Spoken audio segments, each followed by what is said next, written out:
orar. Eu sinto muito prazer em ver os ex-alunos, né, estarem de volta aqui, né, com contribuições, tá? E adoraria ter te recebido pessoalmente lá na FAO, né, de uma maneira, vamos dizer, bem mais normal. Uhum. Mas vamos ver, a tecnologia está aí para nos aproximar também, né? Está dando certo. E quem sabe no próximo ano, né, você vai lá nos honrar com a sua presença. Tá bom? Então, fique à vontade. Tá?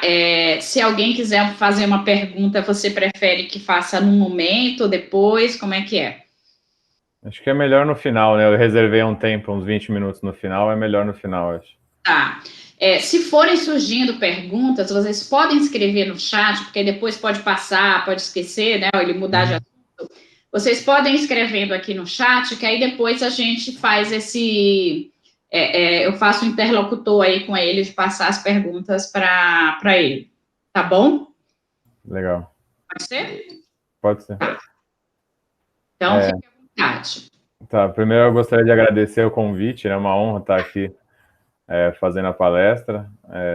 Agradeço a professora Fabiana.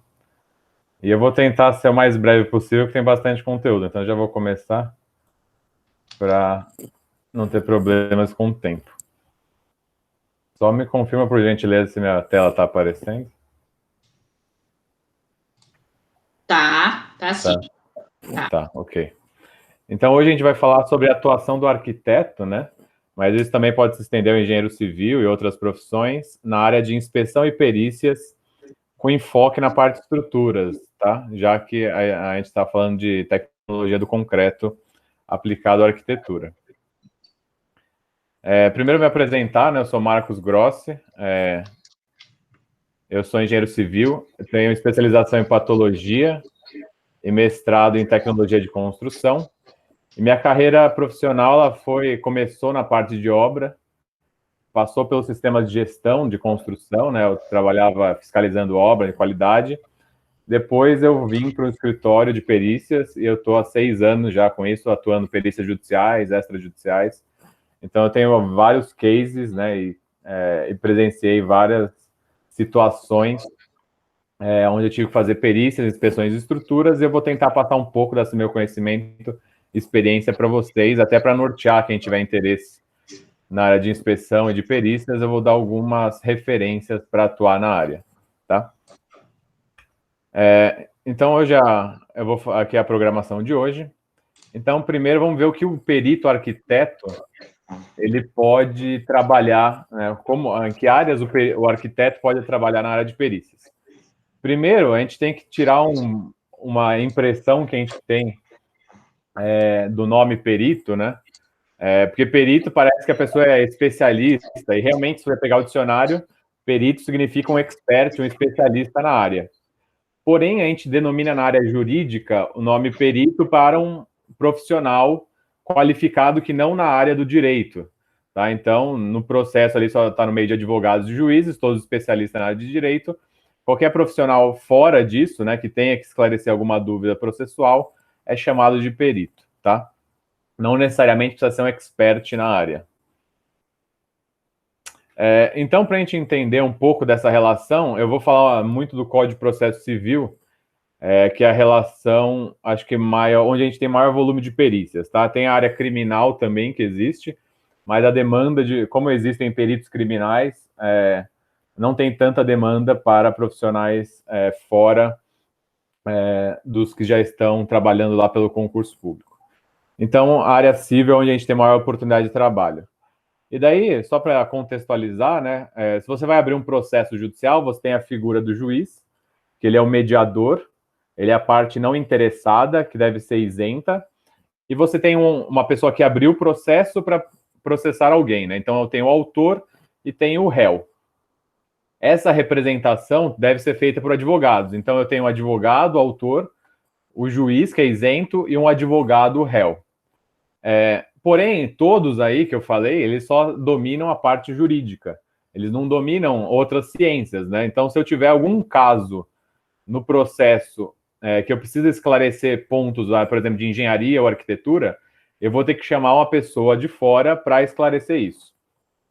Essa pessoa de fora, quando o juiz nomeia para esclarecimento, é chamado de perito.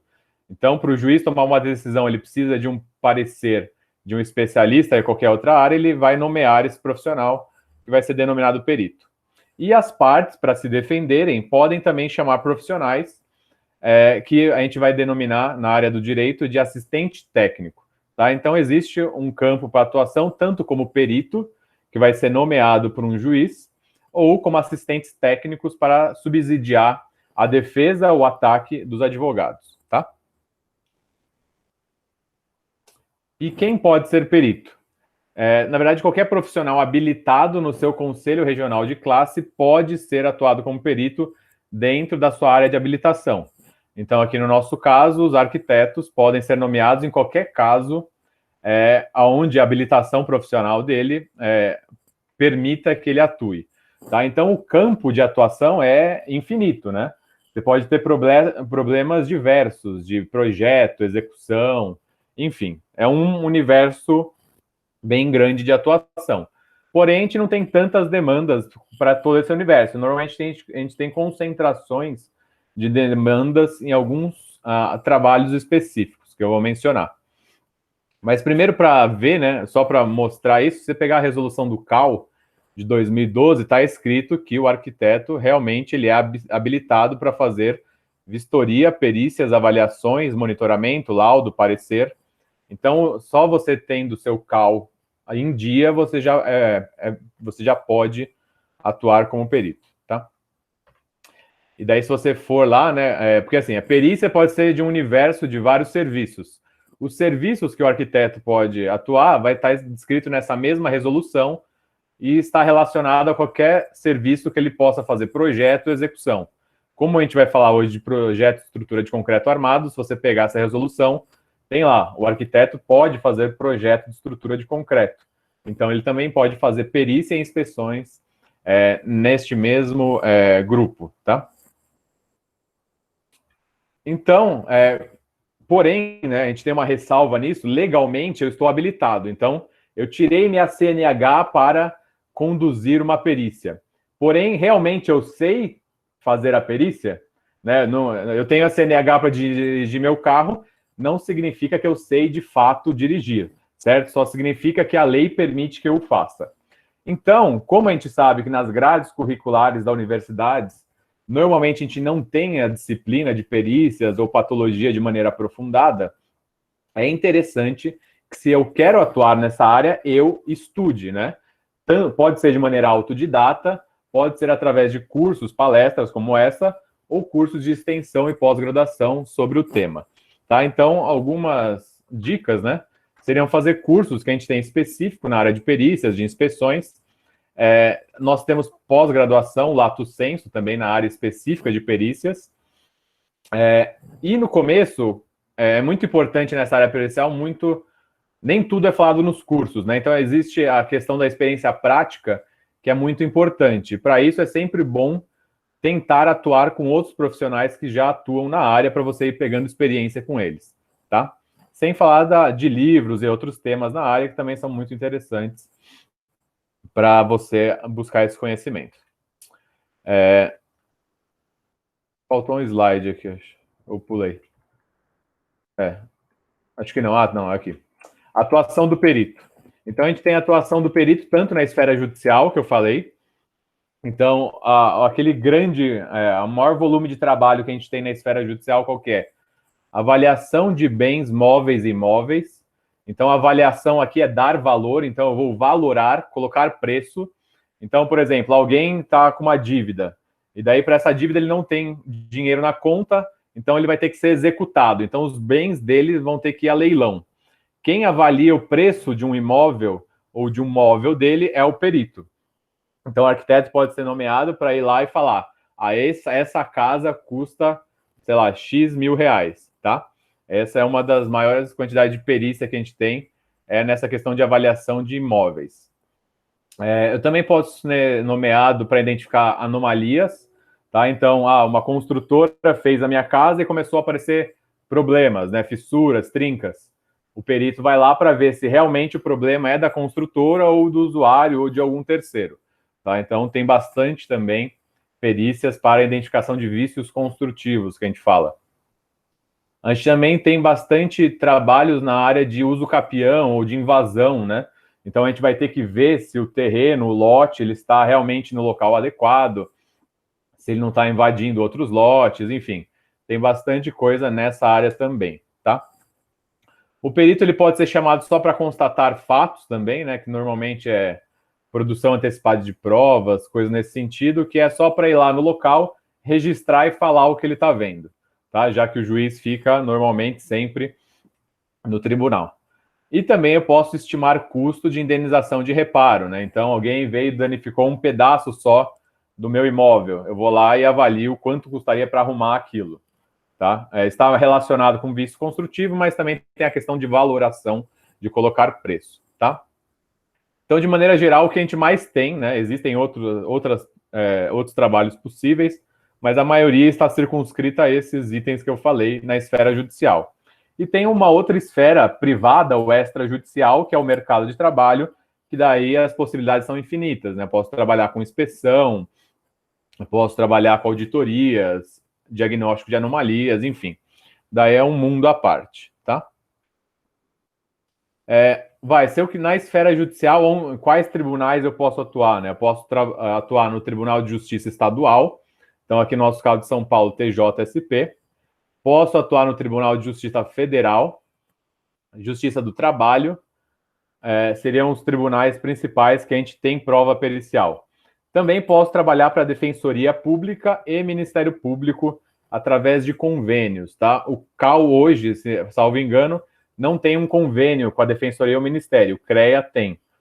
Em outros estados existe esse convênio onde aquele assistente técnico que eu falei, ele é indicado para defender algum defensor, para auxiliar algum defensor público ou algum promotor, tá? E qual que é o contexto de mercado que nós temos, né? A realidade de mercado. A gente tem um cenário que abre um leque bastante grande, uma oportunidade grande para trabalhar, que é o quê? Nós temos muitas edificações com erros de projeto e execução e reformas descontroladas. Então, a gente tem muitos problemas construtivos. E a gente também tem uma cultura da não manutenção, né? Na não realização de manutenção, que também abre um leque de oportunidades de atuar, dando consultorias e assessoria nessas áreas para identificar anomalias, reparar, consertar, enfim. E também a gente tem uma péssima prática de contratação pelo menor preço, tá? Então, existe uma falta de ética em muitos casos, que daí o profissional ele abre mão da qualidade por causa do preço. A gente tem um cenário também nas perícias judiciais, infelizmente, que os peritos, eles não são... o perito é como se fosse um investigador, né? Tipo um CSI. Deveria usar todos os recursos possíveis para identificar as causas reais. Mas na prática a gente vê profissionais que não têm muita qualificação, como eu disse, qualquer um tem habilitação, basta ter o CREA, o CAL. Então ele usa-se muita inspeção sensorial apenas. Não é usado ensaios, testes, é muito pouco visto isso na maioria das inspeções, tá? Então isso é uma coisa ruim que tem. E a gente tem muita identificação de anomalia no achismo, tá? Então, você vê que a pessoa não usou nenhum mínimo de referência técnica para embasar uma conclusão. Enfim, existe essa precariedade no conhecimento de muitos profissionais atuantes nessa área, tá? Então, qualquer qualificação que vocês fizerem já será um diferencial grande nesse mercado que abarca bastante profissionais. Tá? Então, eu vou mostrar alguns casos aí, né, que a gente teve tragédia pela deficiência de manutenção e inspeção, ou outras causas. A gente viu recentemente queda de marquises, tá? Nesse caso, salvo engano, acho que 2 semanas antes um profissional tinha feito a inspeção do prédio e não identificou nenhuma anomalia aparente e 2 semanas depois cai a marquise, tá? Tem também ruptura, né, de edificações parciais. Aqui é um caso que rompeu um pedaço da edificação, furou a laje, caiu em cima de carro. tenho esse caso do edifício Andréa, né, que ficou bastante fixado na memória de todos, que teve a ruína total e morte de muitas pessoas. A gente tinha profissionais engenheiros na área lá no momento da queda, então mostra o quanto faltou ali a noção, né, do problema, do perigo por parte dos profissionais. A gente tem quedas de edificações totais ou parciais, tá? Essa edificação também, acho que uma semana antes também tinha sofrido uma inspeção e o profissional atestou que estava estável, tá? A estrutura estava estável, estava segura. E tenho vários outros casos que às vezes nem ficam muito noticiados na mídia, mas de rupturas parciais de edificações, tá? Tem esse caso aqui em São Bernardo do Campo, que teve uma reforma, que daí teve um colapso progressivo das lajes, então fez esse furo no meio do prédio. E até hoje está embargado, tá? O grande problema desses colapsos é que os proprietários do bem, eles ficam sem o uso daquilo, não conseguem vender, não conseguem fazer nada, até ter uma resolução judicial. E também eu tenho o risco da toda a sociedade, né? Se cai um prédio, você vai impactar a vizinhança, vai impactar todo o seu entorno. Tem esses casos aqui do Rio de Janeiro, eles que foram o gatilho para a elaboração da norma de reforma. Houve uma reforma nesse edifício Liberdade, que daí fez colapsar esses dois prédios, tá? Aqui a gente tem esse edifício Areia Branca. Então, esse daqui também é outro caso, mais antigo. Então, esse daqui eu fiz um review de vários casos desde muitos anos, né? Não só recentes, mas há muito tempo caem prédios no nosso país. E nada é feito, né? A gente tem esse edifício Palace 2 na Barra da Tijuca, também bastante emblemático por causa da areia da praia, né? Não foi a causa da queda, mas ficou bem marcado que é areia de praia, enfim. E até hoje, não, as vítimas ou os proprietários do imóvel não foram indenizados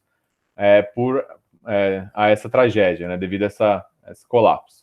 Tá? Então é um passivo, é um problema bastante grande na nossa sociedade, a questão da estabilidade estrutural das nossas edificações.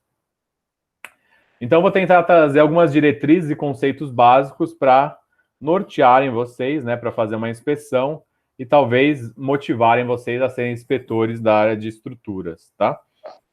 Marcos? Oi. Eu sei que você pediu para perguntar depois, mas eu fiquei com uma curiosidade. Quando você apresentou ali as atuações no Ministério Público, como que a gente faz para participar disso? Seria o que? A gente se cadastraria no CAU ou em CREA e eles chamariam os peritos cadastrados? Como seria isso? Nos tribunais, hoje a gente tem um banco de dados informatizado. Então, existem sites daqueles tribunais que eu mencionei, normalmente está escrito auxiliar de justiça, tá? Então, é um banco de cadastro de auxiliares de justiça, onde você vai lá e coloca o seu cadastro, a área que você quer atuar e qual região você quer atuar. Daí eles vão pedir um monte de documentos, você vai colocando lá seu diploma, currículo, enfim, cada um pede uma relação de documentos.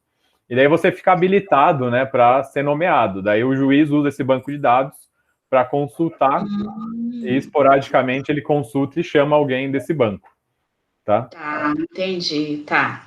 E pode ser mas aí seria um serviço gratuito?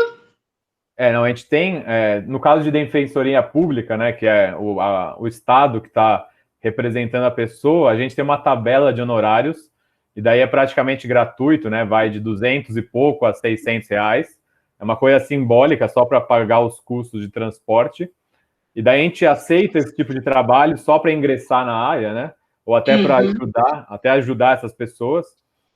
Mas a gente tem um outro mercado que não da justiça gratuita, que daí a gente define nossos honorários. Então eu vou lá, para esse caso eu vou precisar de 3 mil reais, nesse caso 10 mil reais. Daí você põe sua proposta, só que as partes podem contestar, né? Como se fosse uma proposta de mercado. Mandei meu preço, as pessoas podem questionar e você tem que dar desconto, enfim. Tem essa questão. Faz parte. Tá ok, obrigada. Nada. Então, agora eu vou passar alguns conceitos básicos, né, de inspeção.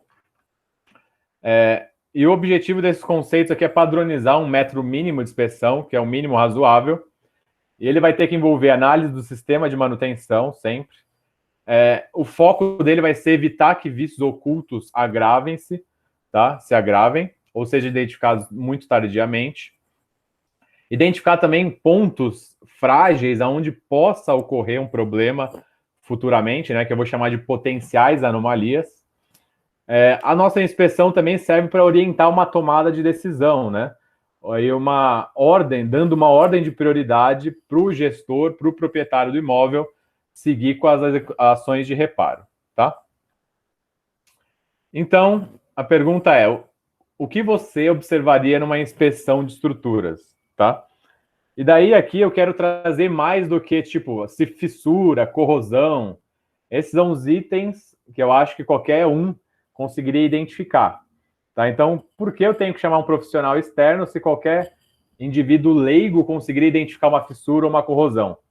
O grande diferencial do profissional técnico é identificar essas anomalias que estão visíveis, identificar pontos que não estão visíveis também, que são não conformidades, né, a requisitos normativos, e também, principal de tudo, é identificar a gravidade disso, a causa disso, né? O motivo pelo qual esse problema apareceu. Aí que está o diferencial do profissional habilitado e qualificado na inspeção, tá? Então, a primeira coisa que a gente tem que entender o que é anomalia.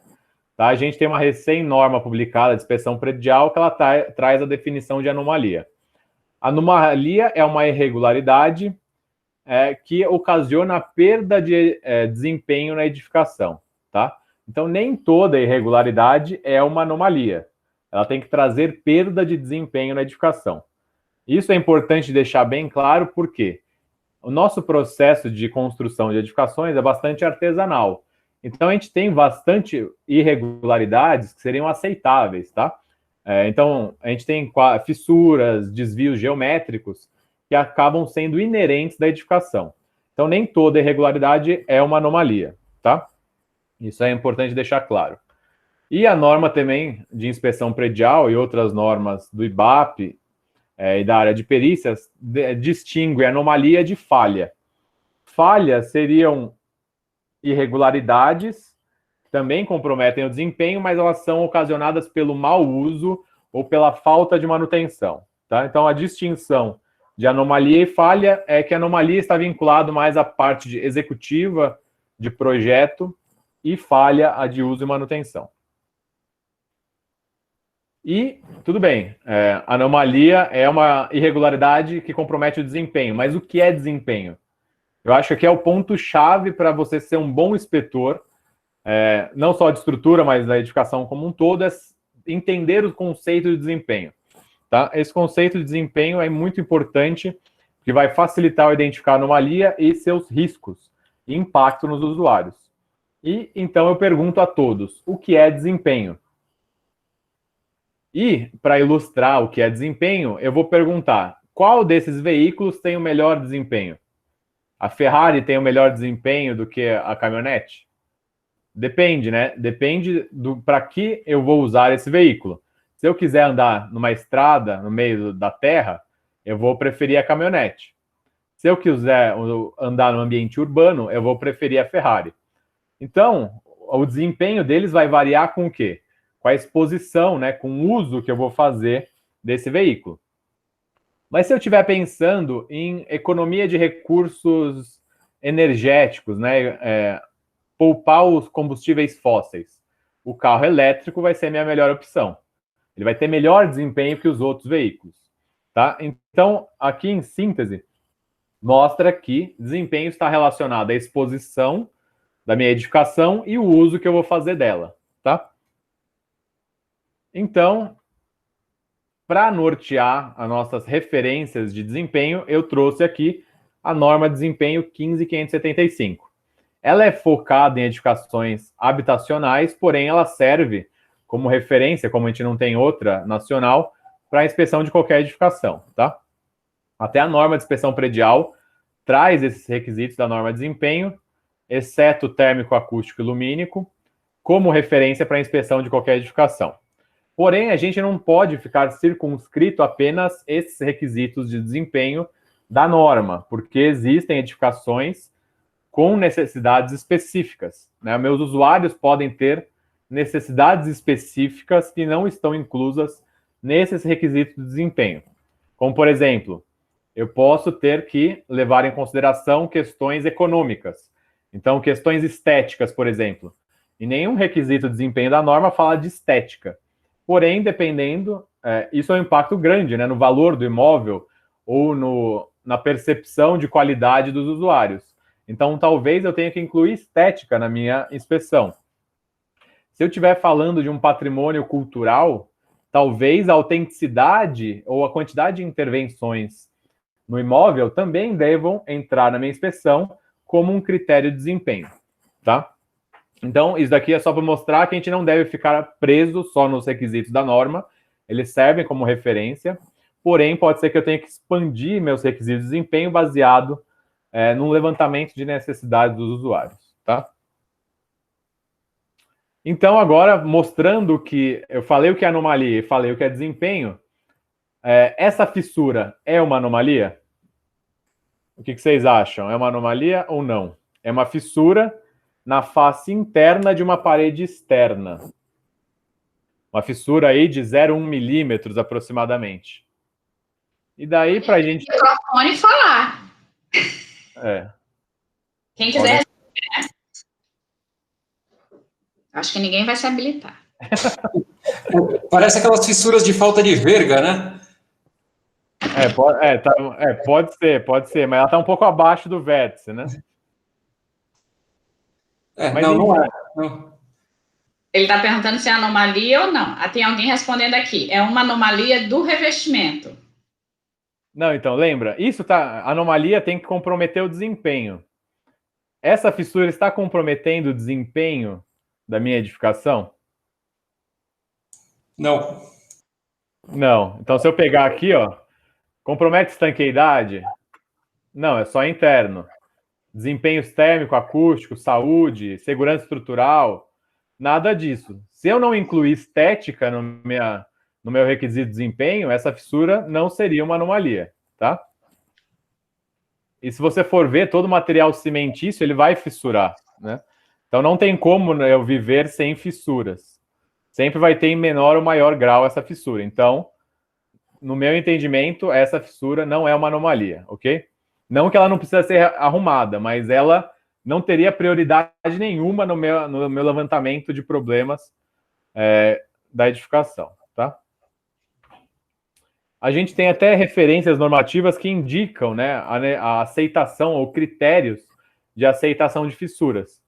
Se eu pegar a norma de desempenho parte 4, ela dá um critério aqui, ó, de fissuras internas, até 10 centímetros por metro quadrado seria aceitável essa quantidade de fissuras, tá? Identificadas a 1 metro de distância da parede. Também tenho na norma de estruturas de concreto armado uma tolerância para abertura, para a espessura da fissura. E daí depende muito da agressividade ambiental, mas ela varia de 0,2 a 0,4 milímetros, seria uma fissura aceitável. Tá? Então, dentro dessas referências aqui, aquela nossa fissura seria aceitável.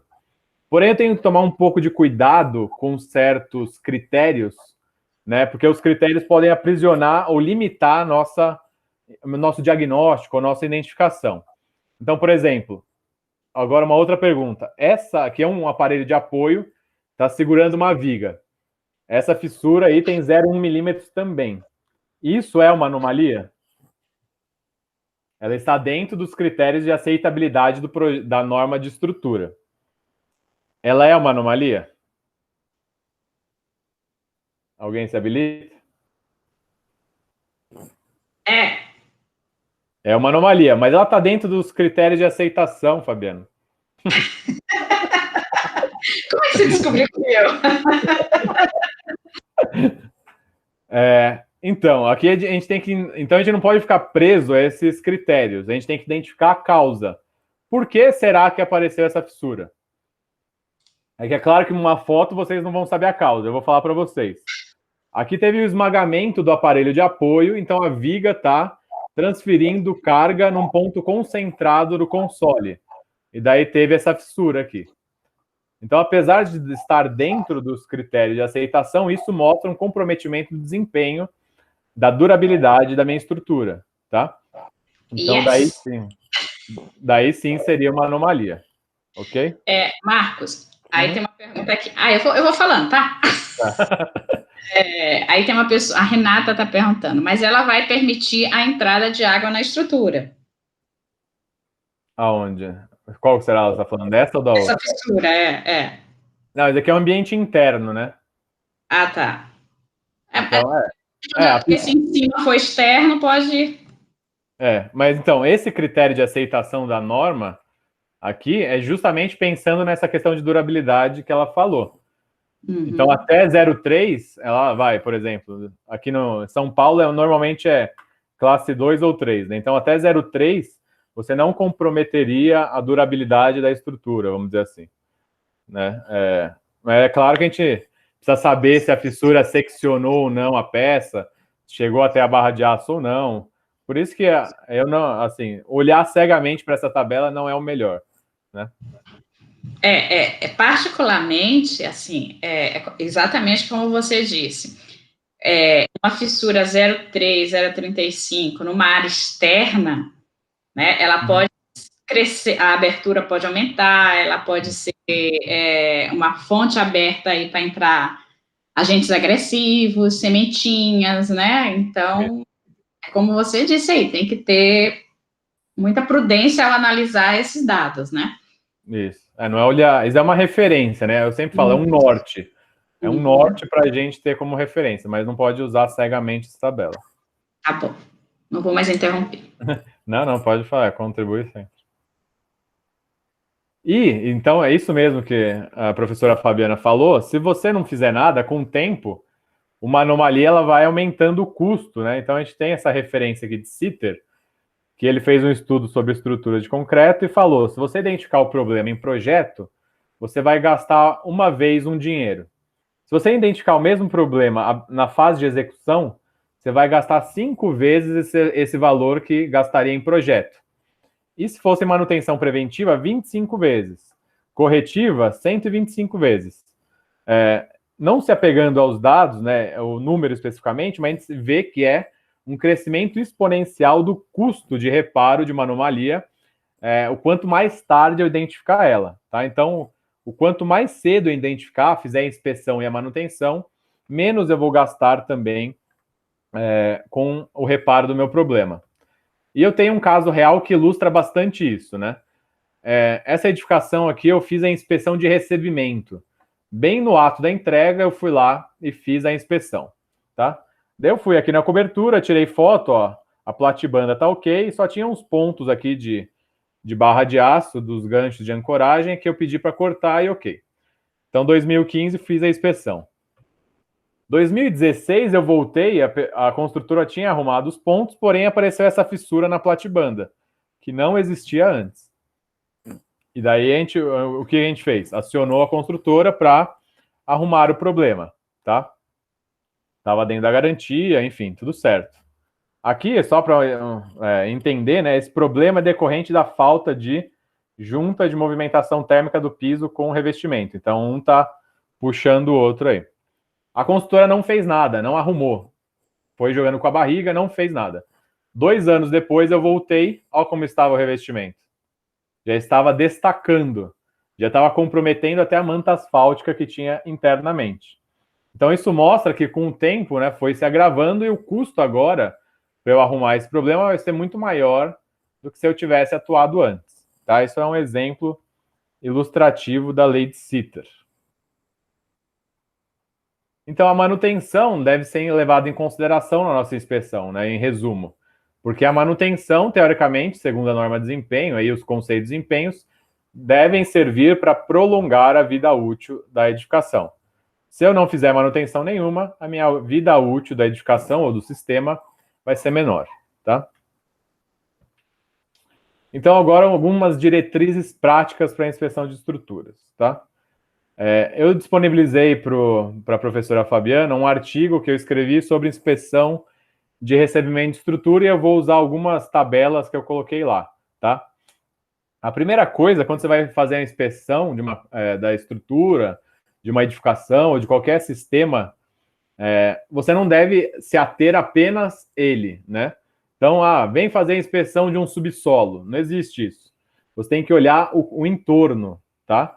Então, aqui, a minha referência, né, que eu consultei, é interessante você não olhar só a edificação isolada, você tem que olhar o entorno dela, tá? Para ver se existem riscos no entorno que possam impactar a minha edificação, tá? Fatores climáticos, obras vizinhas, enfim.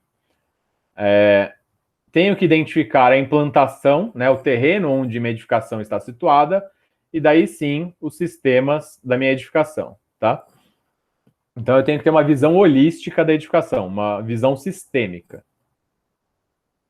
E daí, como eu falei que anomalias estão atreladas a desempenho, eu relacionei aqui alguns requisitos de desempenho, os principais, que eu vou ter que observar na estrutura, tá? Lembrando que a estrutura, se você tem uma edificação de parede de concreto, a minha estrutura também vai fazer parte do sistema de vedação vertical, né? A minha laje vai fazer parte do meu sistema de piso, o sistema de cobertura. Então, a estrutura ela pode se comportar como outros sistemas também. Então, ela vai ter, dependendo do elemento que eu estou inspecionando, eu vou ter mais ou menos requisitos mínimos aqui para identificar, tá? Então, de maneira geral, a inspeção de estruturas ou de qualquer edificação deve seguir um rito, né? Eu devo fazer uma coleta de dados primeiro. E é sempre interessante eu resgatar a primeira documentação, para ver projeto, porque na inspeção sensorial, quando eu for no local, eu não vou conseguir ter ideia de tudo. Muitas coisas estão ocultas. Então, a análise documental é importante para eu saber os tipos de materiais, onde estão os elementos estruturais, que ações de manutenções foram usadas, né? Dependendo do caso, eu vou ter que buscar mais ou menos documentos, tá? Outra coisa muito importante, que muitas vezes é deixada de lado, é o levantamento do histórico, ou anamnese. É a mesma coisa que o médico fazendo aquelas perguntas lá, quando você vai numa consulta, perguntando, você tem histórico de doença na família? Tem histórico de câncer? Então, você também, na edificação, tem que perguntar. Tem histórico aqui de infiltrações, histórico de reparo de anomalias, histórico enfim, de vários problemas que os usuários já perceberam e você vai tentar resgatar isso, tá? Sempre lembrando que todo mundo mente, tá?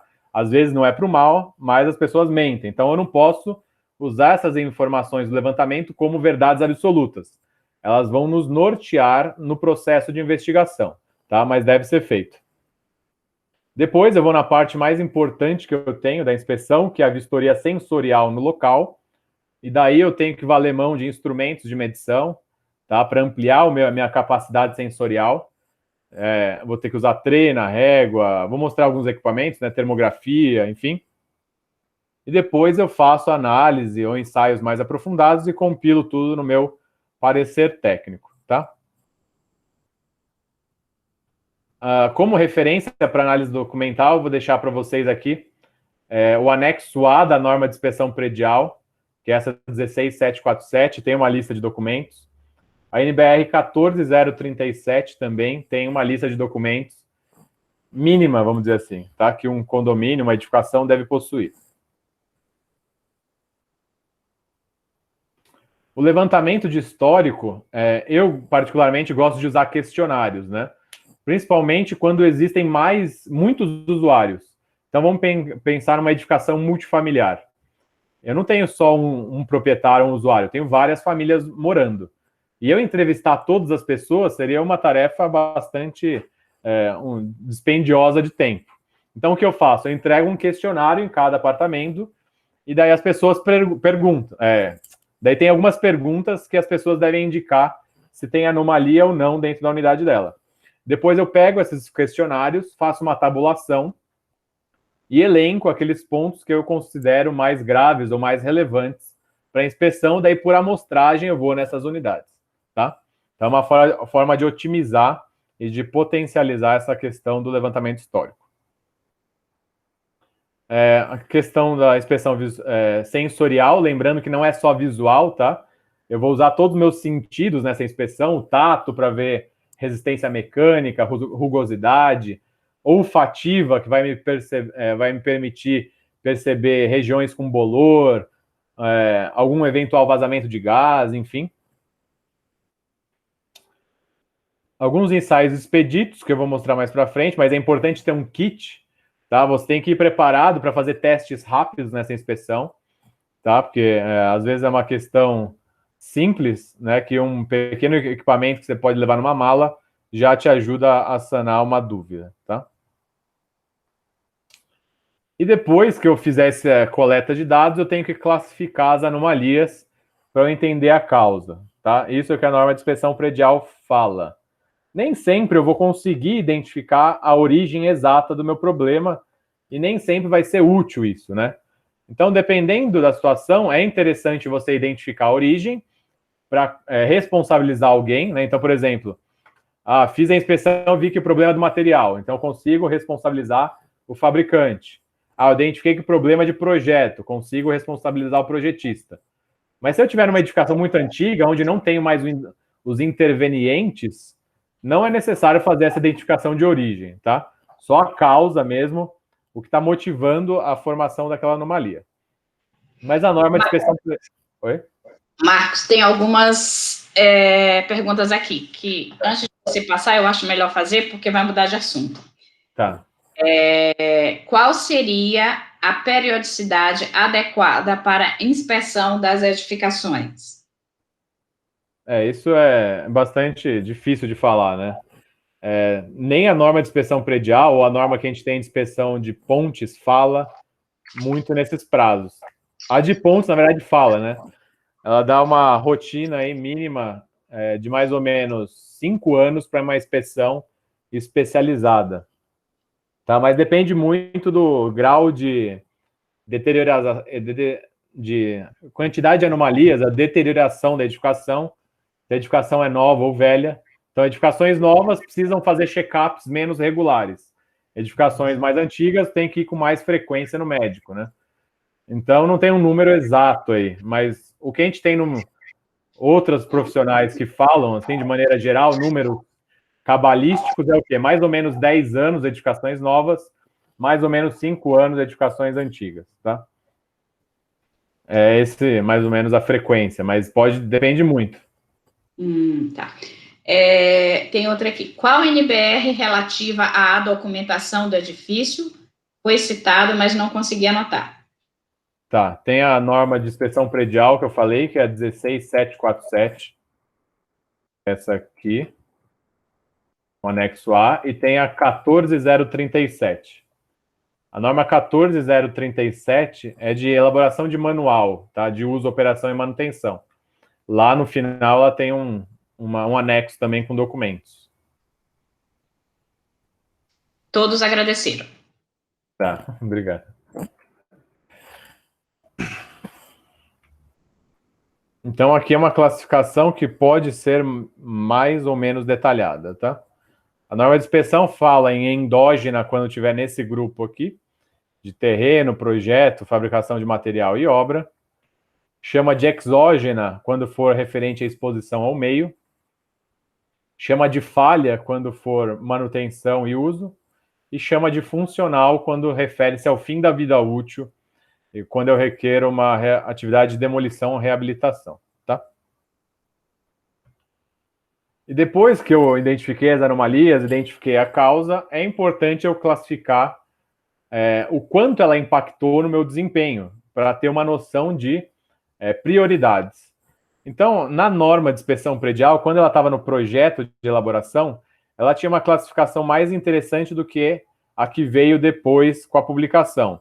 Então, eu trouxe aqui a do projeto de norma, que eu acho mais interessante. Então, ela classifica em perda de desempenho, quer dizer, desempenho adequado, classe 1, desempenho regular, que não compromete a segurança, mas traz um problema pontual de desempenho em algum local, classe 2, e desempenho inadequado, classe 3, se comprometer a segurança dos usuários, tá?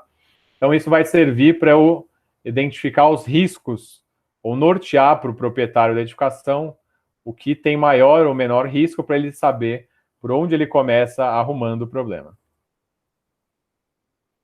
Tá? Agora, falando exclusivamente de estruturas, eu vou deixar para vocês esses slides, tá? Depois vocês conseguem consultar. Eu vou deixar um checklist aí do que identificar, que vai sempre... Não é só para olhar cegamente para o checklist, ele vai ser de referência, mas ele nos lembra o que deve ser observado na fase de análise do projeto de estrutura, na vistoria de campo, o que eu devo observar, e nos ensaios, se eu for fazer, quais eu devo fazer, tá? No mínimo. Aqui pensando num check-up geral, não estou entrando aprofundadamente dentro dos ensaios que existem diversos. Esses são para testes expeditos para fazer um check-up da estrutura, tá? Aqui eu deixo também para vocês como referência. É importante a gente saber quais são as causas, né, as principais causas de anomalia que existem numa estrutura. Então, de maneira geral, eu posso ter manifestações patológicas decorrentes de problemas com o aço, de problemas exclusivos com o concreto, ou de problemas da estrutura como um todo, de maneiras como se comportando como sistema. Então, de maneira geral, no aço eu vou ter o quê? Corrosão como sintoma, que pode ser devido à alcalinidade, perda de alcalinidade do concreto, ou ataque de cloretos ou outros agentes químicos. Concreto, eu posso ter lixiviação, abrasão, ataque de sulfatos, enfim, várias causas possíveis, eu vou citar algumas delas, mas isso aqui vai servir para vocês lembrarem ou facilitar a identificação de causas, tá? Estrutura, eu posso ter erros de projeto e execução, movimentações térmicas, movimentações higroscópicas, que são referentes à água, sobrecarga, deformação, recalque, incêndio, explosão, terremoto, raio, tá? Impactos. Tudo isso aqui serve para a gente facilitar a identificação de causa das anomalias que eu vou identificar, tá? Então, eu vou citar alguns sintomas e vou citar a causa correspondente de algumas inspeções que foram feitas. Primeiro, na parte documental, eu vou deixar para vocês aí, é muito legal essa publicação. Se vocês forem no site da ABS, que é da Associação Brasileira de Projetistas e Consultores de Estrutura, ela tem esse memorial descritivo de projeto de estrutura. Teoricamente, são diretrizes para um projetista montar esse memorial para elaborar o projeto. Aqui eu uso ele de maneira inversa, eu uso como checklist para verificar se o projeto está correto, né? Eu vou do fim para o começo. Então, basicamente, nesse memorial, ele fala alguns itens que você deve observar.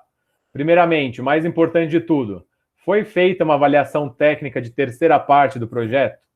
A norma 6118 pede para um escritório externo fazer uma verificação do projeto de estrutura para ver se foi calculado correto. Então, a primeira coisa que você vai ver, tem essa avaliação? Sim ou não?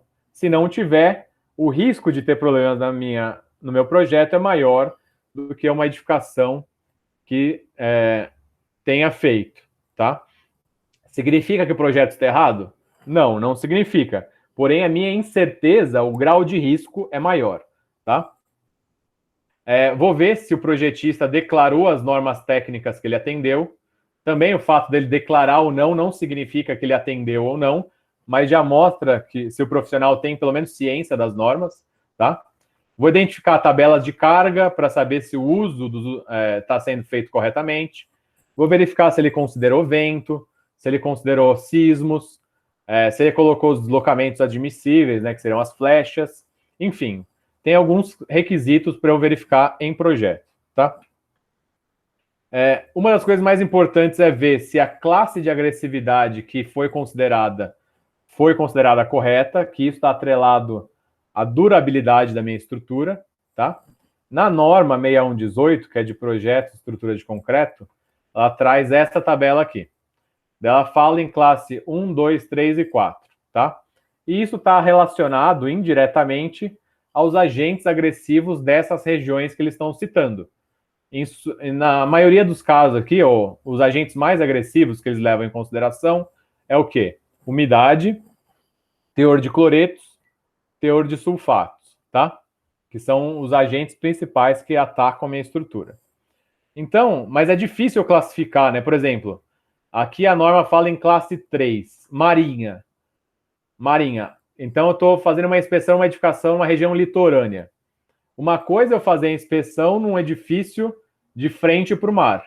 Outra coisa é eu fazer a inspeção no edifício a 3 quilômetros da costa. Né? Eles vão ter que ter... Os dois são classe 3, então a norma não deixa isso claro. Então fica na mão do projetista. Tá? Então pode ser que o projetista foi a favor da segurança ou não. Eu fiz um levantamento na minha dissertação, porque sempre é importante essa classificação mensurar, né? Então, como referência, se eu quiser mensurar isso, eu posso medir o teor de CO2 da atmosfera. Então, a atmosfera com maior taxa de CO2 vai carbonatar mais rápido uma estrutura, então é mais agressivo. E também tem uma referência, se você quiser medir o teor de cloretos no ar, dessa névoa salina, também consigo ter uma referência aqui, tá? Não que eu vá fazer isso em todos os casos, né? Mas é uma referência mensurável dessa classificação. Vou ver se, de acordo com a classe de agressividade, o concreto que foi especificado, ele tem a relação água-cimento, resistência à compressão adequadas, tá?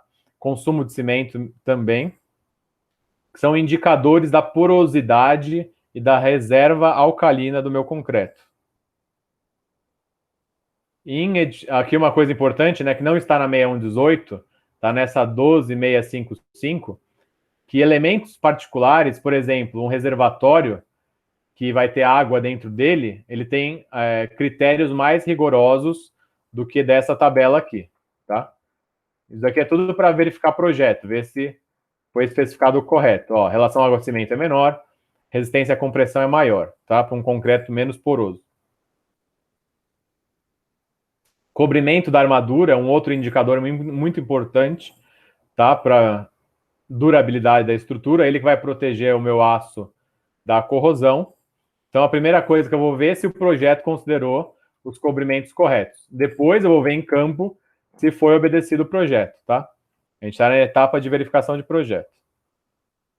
Vou ver se foram consideradas as cargas de vento, tá? Então, não preciso fazer uma reverificação numérica, só vejo se foi levado em consideração. Tem uma norma de ventos aqui, a 6123. Tem uma norma de sismos brasileira, a 15421. Na grande parte do Brasil, aqui eu não tenho região sísmica. Mas se eu tiver aqui na região norte e nordeste, eu tenho que levar em consideração no meu projeto de estrutura cargas sísmicas, tá? Ações horizontais de esforço. Pontos críticos, né? Eu tenho alguns pontos que podem ser considerados críticos. Eu vou citar o mais básico deles, que é o quê? Pilar enterrado. A ligação da sapata ou do bloco de fundação até esse trecho do pilar, né, normalmente ele fica enterrado. Ele vai ter um maior ou menor comprimento aqui enterrado. E se ele está enterrado, ele vai ter uma umidade maior do que a parte exposta à atmosfera, certo? A umidade, ela não é amiga nossa, né? Porque ela ajuda a corrosão. Então, a norma fala que esse trecho de pilar aqui, ó, enterrado, ele tem que ter um cobrimento muito maior, de mais ou menos 45 milímetros, se não me engano. Para quê? Para que demore mais para chegar na barra de aço e corroer o aço, tá? A gente tem um caso aqui do lado, aquele areia branca que eu mostrei lá no começo, que caiu, ele caiu basicamente por causa disso, ó.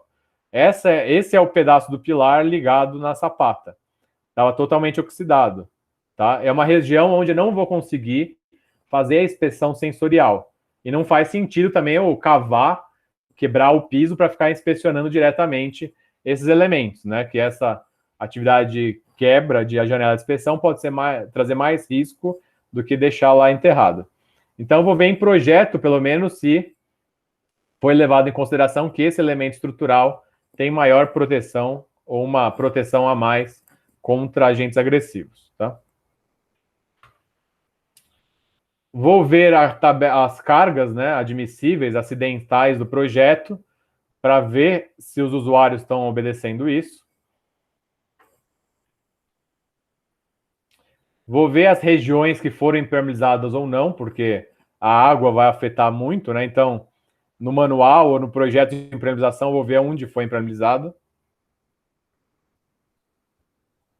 E esses seriam os requisitos básicos para a gente ver em projeto e no manual, tá? Se alguém tiver alguma dúvida, agora eu vou na parte mais de inspeção de campo. Não? Ok. Então, o primeiro item seria questões estéticas. Tem alguém que escreveu aqui arranque. Não sei se é uma pergunta ou alguma coisa. Arranque? É alguma dúvida dessa parte? Luiz, quiser abrir o microfone e perguntar? A minha dúvida era se essa região é o arranque do pilar que sai da sapata. A palavra arranque significa isso? Só é uma dúvida conceitual, que eu conhecia por esse termo. Tá. O arranque é a barra de aço que sai do bloco, né, e se liga ao pilar. Porém, esse trecho do pilar a gente chama de sócolo, tá? Essa região do pilar. O arranque, então, é só a barra de aço que sai do bloco que vai se ligar na barra de aço do pilar. Daí a gente chama de arranque, né? Obrigado, Marcos. Nada. Então vamos lá, agora a inspeção sensorial, onde a gente vai ter maior volume de dados, né, e mais itens a serem observados. Então a primeira é questões estéticas, né? Dependendo do meu requisito, eu tenho que ver se for um concreto aparente, por exemplo, nível de bolhas, quantidade de bolhas, né? Isso pode afetar muito a minha estética.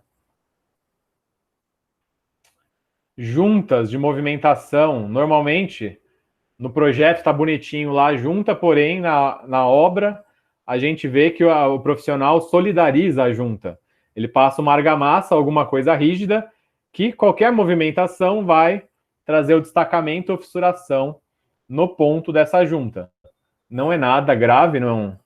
Para os usuários pode parecer feio, né? Um negócio caindo, meu pilar está caindo um pedaço, mas para um olhar técnico isso aqui é só uma questão estética, porque alguém preencheu uma junta que era para se mexer com uma coisa rígida, tá? Então aqui você só vai abrir a junta novamente.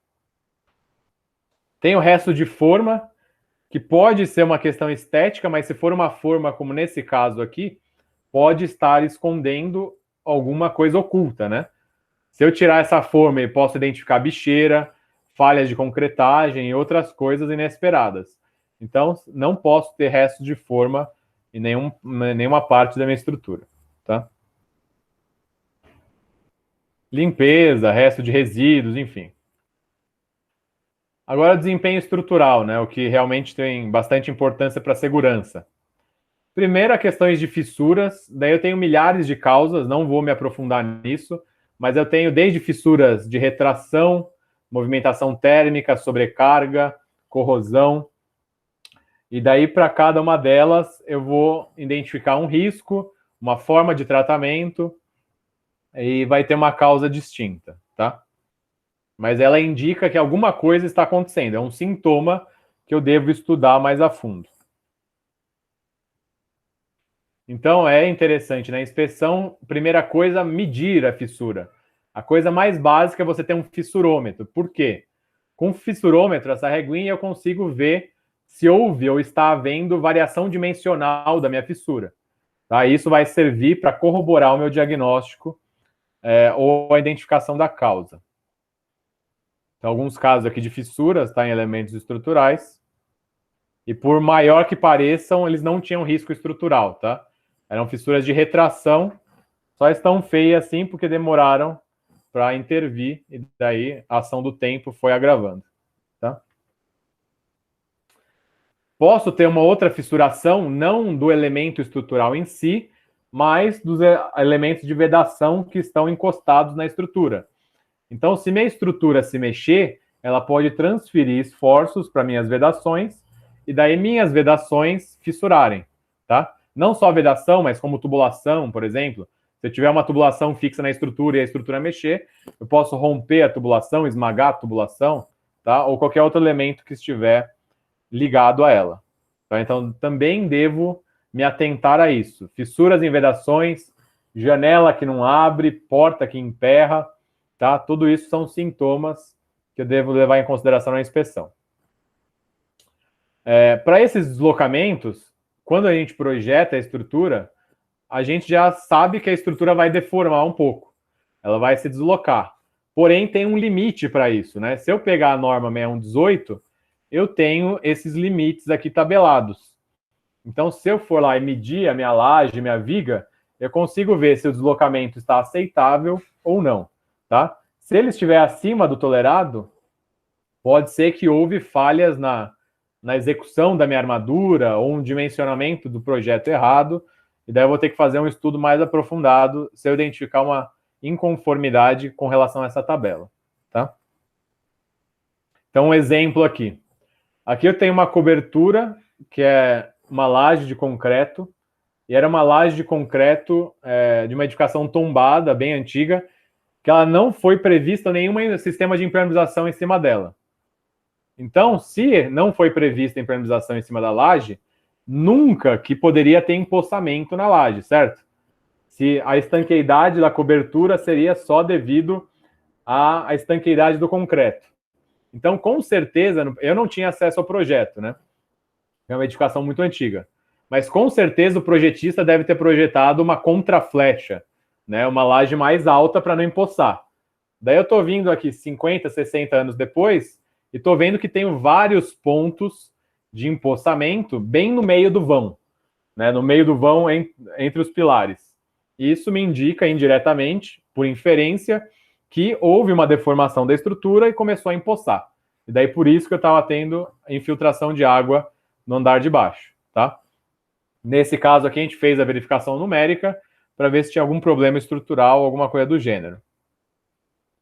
Aqui um outro caso, né, de telhas de concreto armado também com empossamento, tá? Se o elemento for protendido, como no caso dessas telhas, essa deformação, ou a deformação lenta do concreto, que a gente chama, ela é mais acentuada, vamos dizer assim, porque a estrutura está sob tensão. Então, ela deforma mais, tá? Com o tempo. Então, a gente observou aqui. Daí, fazendo a verificação estrutural, chama um calculista.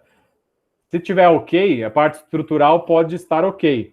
Porém, o aspecto de estanqueidade não, né? Porque está empoçando água. Eu tenho que pensar nesse... Se eu pensando como desempenho, eu consigo dar a melhor solução ou identificar melhor a gravidade do problema. Alguns outros deslocamentos que podem existir, né? Então, elementos pré-moldados aqui.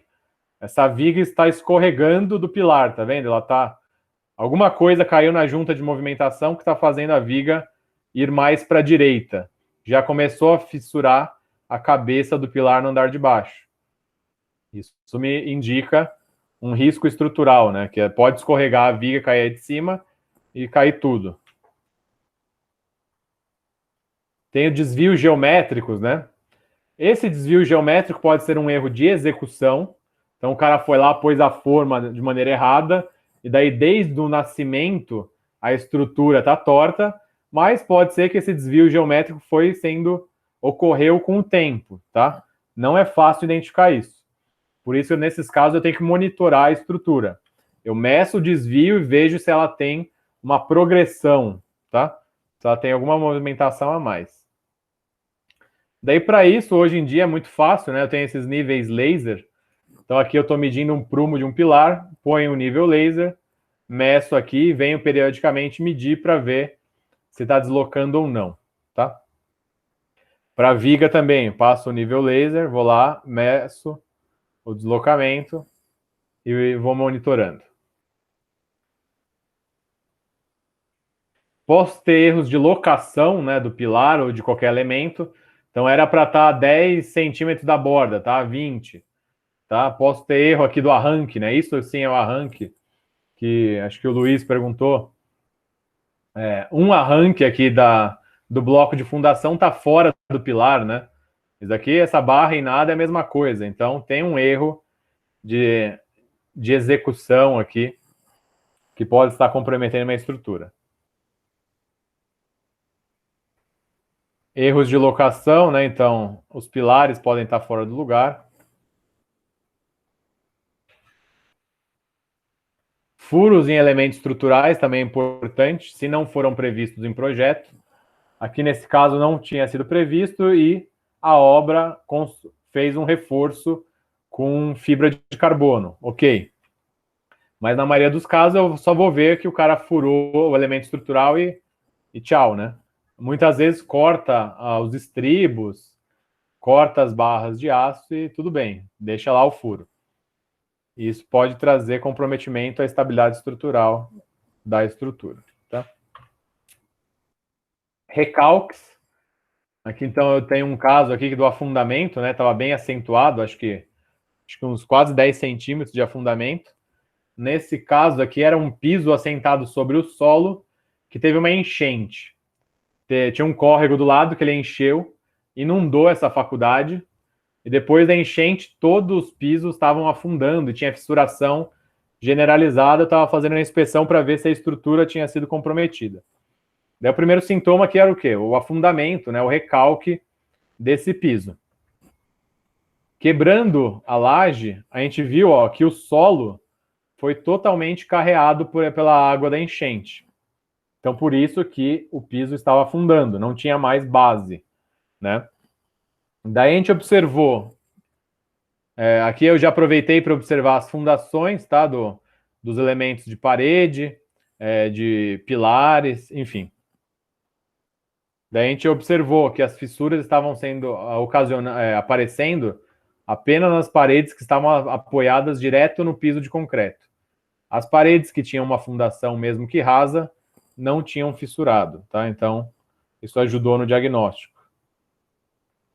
Aqui as paredes que estavam apoiadas direto na laje começaram a desencostar da laje de cobertura e fissurar a 45 graus, tá? Um sintoma de recalque é essas fissuras a 45. Outros problemas que podem levar a recalque, eu posso identificar antes de aparecer o recalque em si, por exemplo, nesse caso aqui, que eu tenho o quê? Um telhado que faz com que a água caia direto sobre o solo aqui. Se eu tenho uma fundação rasa, essa água que cai direto sobre o solo vai gerar uma erosão do solo ou uma movimentação higroscópica que pode ocasionar uma movimentação da fundação. Então, eu tenho que me atentar. Edificações apoiadas em fundação rasa, eu preciso ter calhas, tá? Para não gerar esse problema de recalque. Aqui é um caso real, eu tirei do livro aqui do professor Militsky, não sei como pronuncia, que o extravasor do reservatório, ele jogava água e adernou o reservatório, né? Com o tempo, com um pouco de extravasão de água que tinha, encharcou o solo e teve um afundamento, um adensamento do solo e o reservatório adernou. E para eu monitorar recalque, nem sempre os recalques são muito acentuados. Então eu tenho uma forma de monitorar isso. Eu ponho esses pontos nos meus pilares ou elementos estruturais e por topografia eu vou medindo periodicamente. E daí eu consigo monitorar esse recalque ao longo do tempo, tá? Eu posso, em alguns casos, identificar esses problemas que eu falei, esses sintomas, e pode ser que eu tenha que reverificar o projeto, ou reverificar a estrutura. Se eu não tenho projeto, ou se eu quero ver que, se a estrutura foi executada conforme o projeto, eu posso abrir janelas de inspeção como essa, escarifico lá e vejo se as barras estão de acordo com o projeto. Nesse caso da nossa inspeção aqui, não tinha projeto, então por isso que a gente abriu a janela para fazer uma verificação estrutural. Ou posso usar também georradar ou pacômetro para identificar as barras de maneira não destrutiva, tá? Então, eu identifico as barras de aço, jogo isso no meu software de verificação estrutural e vejo se a estrutura está ou não atendendo os critérios normativos. O que eu devo me atentar também nessas questões de sobrecarga é o quê? Mau uso. Então, o cara pôs aqui um ofurô, pôs uma churrasqueira, põe piscina, aquário, cargas concentradas acima daquelas previstas no projeto, eu devo identificar como irregularidades, tá? Aqui nesse caso é uma academia num condomínio residencial, que foi entregue com umas 3, 4 esteiras e o síndico trocou para equipamento de uma academia profissional, né? Daí estava começando a ter a flexão da estrutura e estava cheio de fissura em todas as paredes. Daí a gente foi verificar, estava com sobrecarga por mau uso. Posso ter problemas de vegetação, tá? Então a vegetação, ao longo do tempo, a raiz dela pode vir e danificar a minha estrutura, principalmente árvores podem impactar a minha fundação. Como eu tenho esse caso aqui, dessas árvores, dessa planta, que a raiz da planta derrubou esse muro aqui, tá? Então, dependendo do tipo de raiz, tipo de planta, eu posso ter um recalque de fundação, alguma movimentação que pode impactar a minha edificação, tá? Então, eu falei sobre segurança estrutural, agora eu vou falar sobre estanqueidade. Estanqueidade, notoriamente, eu vou identificar manchas de água, né, ou essas estalactites, essas manchas esbranquiçadas, que são eflorescências, indicam que a água está passando por aqui. E o grande problema da água passar na estrutura é que ela leva alguns sais de dentro da estrutura e tira a proteção da barra de aço a não corroer. Então, além do teor de umidade aumentar, eu tiro a camada de passivação da barra de aço. Então, eu começo a ter uma corrosão nesse ponto, tá? E a gente identifica isso, às vezes, por falha de impermeabilização ou por mau uso também. Normalmente, o pessoal lava garagem, né? A gente sabe que a parte de estacionamento não é impermeabilizada, mas muitos usuários acabam lavando com água. Isso, com o tempo, vai lixiviando o concreto e vai diminuindo a vida útil da estrutura, tá? Tomar cuidado com topos de muro, né? Topos de parede, porque, ó, aqui eu tirei foto bem didática. Logo após a chuva, onde eu tenho maior concentração de umidade? Bem no topo do muro, tá vendo que ele recebe mais água, ele absorve mais água, demora muito mais tempo para secar. E também na parte do solo aqui, perto do chão, onde eu tenho a umidade ascendente subindo por aqui e os respingos da água de chuva que batem no chão e vão para a parede. Então, tanto o topo quanto o pé de um muro ou de uma parede de concreto são os pontos mais frágeis ou onde pode começar a ter problemas de corrosão devido a esse efeito de secagem e molhagem. Por isso que você pegar a norma, ela pede que você cubra isso com um rufo ou algum elemento que impeça a entrada de água, tá? Alguns efeitos da água aí ao longo do tempo, né? Então, aqui pode ver que a pessoa não rejuntou as placas de pedra e com o tempo o que aconteceu? Uma erosão concentrada. Então, o efeito da água passando por aqui parece ridículo, né? Gerou uma erosão aqui de 0,5 milímetro já. Perdão, de 0,5 centímetro quase. Tá? E isso aqui era um concreto aparente. E vocês podem ver que também começou um quadro fissuratório aqui, tá? É uma fissura de movimentação higroscópica, a gente chama, que é a variação do teor de umidade. Por um simples rejunte. Teor de umidade, que daí não é água direta, né? Não é de precipitação nem do solo, é a água que está no ar, tá? O teor de umidade relativa. Aqui eu tenho uma piscina aquecida e que os usuários resolveram fechar de vidro. Aqui eu só tinha um guarda-corpo, eles resolveram fechar tudo de vidro para ter maior conforto térmico, né? Para ficar quentinho depois que sair da piscina e ninguém passar frio. Porém, eu gerei uma sauna aí dentro, né? Daí o que começou a acontecer? Corrosão generalizada dessa estrutura metálica aqui em cima e os elementos estruturais começaram a encharcar de água. Começou a acontecer isso, ó. Condensação, que é a transformação da água de vapor para o líquido. Condensava, aumentava o teor de água aqui, gerava um ambiente propício para a corrosão, certo? Então, a gente estava tendo corrosão generalizada aqui dos meus elementos, que era estrutura aparente ainda. Não tinha nenhuma proteção para essa umidade, tá? Daí, com o medidor de umidade superficial, vou falar um pouco mais para frente, dava para ver que tinha 80% de umidade aqui nos 2 centímetros da superfície, né? Isso para condensação é um número muito alto. Condensação dá números abaixo de 50. Então aqui o processo de condensação era tão grande que já estava encharcando todo o meu concreto. Então, para o diagnóstico de umidade, hoje em dia a gente usa muito termografia, né? Ajuda muito, facilita muito a inspeção. Então, a termografia, se eu for no horário, no tempo certo, eu posso conseguir identificar os pontos de umidade, tá? Tenho que conhecer do equipamento, tenho que entender um pouco de termografia, porque pode ser que eu tenha um falso positivo, posso não identificar nada e ter umidade, tá? Então, termografia é um mundo à parte, tá? Pelo escasso tempo, não consigo falar agora. Se alguém tiver alguma dúvida, eu te esclareço depois, tá?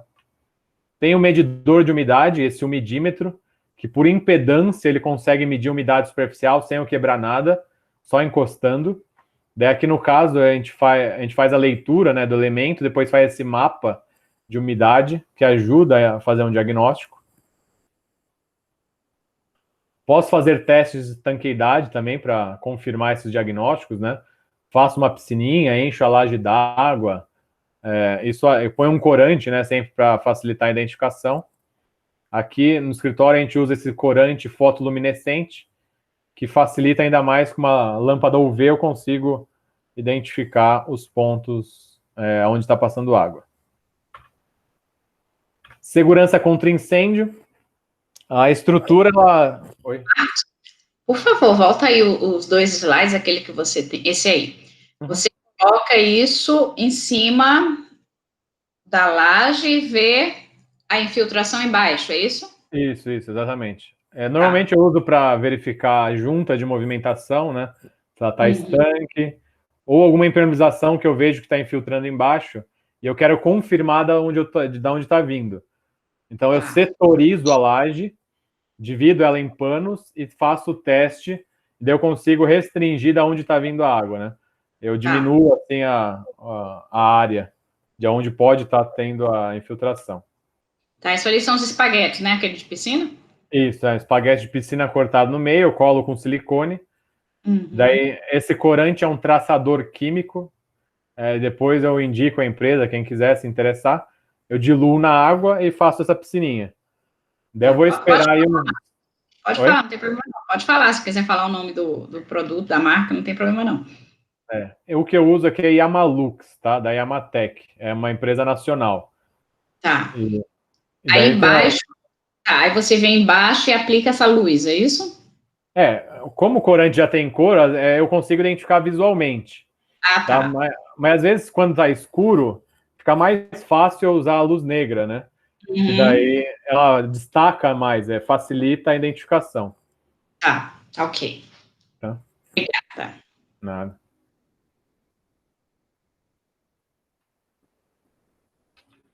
Agora, segurança contra incêndio. Bem sucinto, né? Porque também é um mundo à parte. Só uma coisa que é importante ressaltar, que a VCB não é sinônimo de conformidade técnica com as instruções do Corpo de Bombeiro, tá? Então, o que isso significa? Se tem o AVCB, não significa que a edificação está correta, se ela está conforme. Na parte específica de estrutura, a estrutura ela tem um tempo de resistência requerido ao fogo mínimo necessário em função da altura, tá? Então, essa é uma verificação mais na fase de projeto, que eu vou ver se os elementos têm o cobrimento ou dimensionamento adequados para aguentar esse tempo que a norma ou EIT do Corpo de Bombeiro exigem, tá? Porque depois que pegar fogo, se você tiver alguma situação de inspeção de estrutura pós-incêndio, igual esse caso que eu peguei, o que o fogo faz? Ele diminui a resistência à compressão do aço, principalmente. Não, perdão, do concreto. O aço, ele pode, no momento, escoar, porém a resistência dele não diminui tanto, ou nem diminui praticamente, mas o concreto, ele perde a resistência à compressão. Tá? Então, aqui é um caso que a gente pegou, a gente extraiu alguns corpos de prova, a estrutura, pode ver que sintomas só tinha algumas fissuras, né?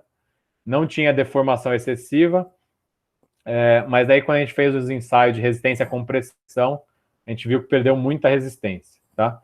Uma outra coisa que o incêndio faz, ele diminui o pH da estrutura, ó. Isso aqui é uma amostra que a gente tirou, pode ver que tinha quase 7 centímetros, não é carbonatado aqui no caso, tá? Na verdade, a molécula de água sai, daí vira óxido de cálcio, o que era hidróxido de cálcio. E daí isso também diminui a vida útil do elemento que sofreu incêndio, tá? Ele perde resistência mecânica e ele diminui o pH, basicamente. Saúde e higiene, tá? Alguns pontos de mofo aí. Então, condensação da água também pode gerar um ambiente, ou umidade, pode gerar um ambiente propício para a proliferação de bactérias, algas, líquens, enfim, de vegetação parasitária. Aqui um caso específico, né? Qual que é o problema desses agentes biológicos? Normalmente eles mudam o pH do material, então eles aumentam ou eles agravam a degradação do elemento de concreto. Tá? Normalmente eles excretam produtos químicos ácidos e isso vai deteriorando a minha matriz cimentícia. Alguns pontos de durabilidade, que é nichos de concretagem, bicheiras, né, como queiram, que daí são pontos sem concreto, onde deixa a minha armadura exposta, onde eu não tenho concreto. Corrosão de armadura diminui a durabilidade também, e com o tempo diminui também a resistência mecânica do meu elemento estrutural. Um sintoma típico é essa fissuração no sentido longitudinal da barra, tá? No mesmo sentido da barra. Então aqui a gente quebrou e viu que o aço tinha oxidado. O aço ele pode aumentar até 7 vezes o tamanho dele no processo de corrosão, tá? Daí ele expande, gera esforços ali e destaca esse cobrimento. A lixiviação, né, que a gente mencionou já por causa da umidade, que a lixiviação vai trazer a eflorescência. Tá? A eflorescência em si não é um problema, mas o problema é o sal sair de dentro da estrutura, que diminui a vida útil. Gera um processo de corrosão posterior. Tá? Tenho delaminação, se eu estiver falando de piso de concreto, daí isso é uma baixa resistência superficial do elemento, só tem relação com a durabilidade, tá? Nada mais. Questões estéticas também. Ataque de sulfatos também é uma coisa um pouco mais aprofundada, mas em redes de esgoto ou estruturas próximos à água do mar ou região industrial, está sujeita a ataque de sulfatos, que abaixa a resistência mecânica e gera a deterioração do meu concreto. Tá? Cobrimento. Como eu falei, eu tenho que verificar se o projeto tem os cobrimentos das barras adequados. Para eu verificar em campo, eu posso usar um pacômetro ou georradar, que eu consigo identificar as barras e essa profundidade do cobrimento. Tá? Então, com ensaio não destrutivo, eu consigo ver se o cobrimento foi respeitado. Um outro ensaio que a gente faz expedito, né, para identificação de durabilidade é carbonatação. É para ver se aqueles sais que tem dentro do concreto, que deixam o pH alcalino do concreto, ainda estão lá. Então, a gente extrai algumas amostras, borrifa fenolftaleína ou timolftaleína, e se o concreto ficar magenta aqui, meio rosa, ele está bom, o concreto está bom. Com o tempo, a tendência é ele ir ficando cinza quando eu aplico esse produto, tá? Que ele vai carbonatando, ele vai... Esses produtos alcalinos, eles acabam reagindo com o CO2 da atmosfera e deixam um pH um pouco mais neutro. Então aqui um exemplo do... Eu prefiro extrair corpo de prova para fazer o teste. Tem gente que gosta de fraturar um pedaço da estrutura. Mas basicamente é isso aqui, ó. Eu borrifo. Perto das extremidades. Não, próxima extremidade. Aqui, né? Isso. Aqui não precisa muito, não? Não. Ele tá borrifando. Daí eu consigo ver nesse concreto aí que tinha uma capa bem considerável carbonatada já, tá vendo? Isso é indicador aqui da durabilidade da estrutura. Pinta ele inteiro, hein? Aonde não está coloridinho é a superfície carbonatada, né? Isso, é externa aqui. Marcos, e não sei se você já teve essa experiência, por exemplo, numa edificação histórica ou até mesmo contemporânea, que seja tombada de concreto, essa extração de testemunho, ela é muito difícil de realizar, porque precisa autorização, né, tudo mais. Sim. O que você recomendaria, então, porque também essa arquitetura moderna não tinha exigências, vamos dizer assim, de se deixar registrado a resistência do concreto, né, nos projetos. Tá? Então, o que você aconselharia num caso desse para estimar a resistência do concreto? A resistência tem o ensaio de esclerometria, né, que ele consegue fazer por um ensaio não destrutivo, com a dureza superficial do concreto, eu consigo mais ou menos identificar a resistência à compressão. Mas uma coisa interessante é que, apesar de, nas normas antigas, definirem um cobrimento baixo da armadura, nessa edificação mesmo aqui, eu não tinha nem 3 milímetros de carbonatação. E a edificação tinha mais de 50 anos. Isso porque os cimentos antigos, né, tinham mais álcalis, mais reserva alcalina, alguma coisa assim, que eles são menos suscetíveis à carbonatação.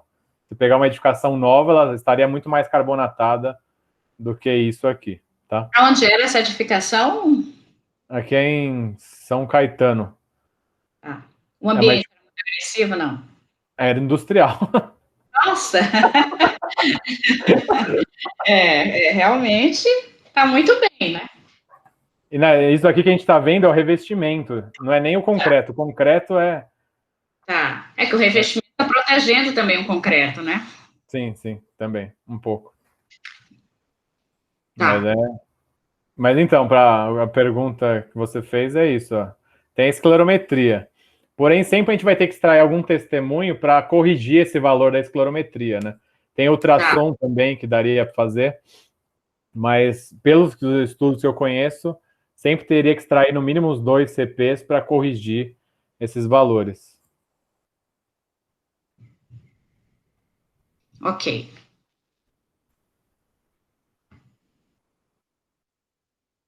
Outro ponto interessante, né, o importante que às vezes é deixado de lado, é a questão de manutenibilidade, que é ter acesso para fazer a inspeção.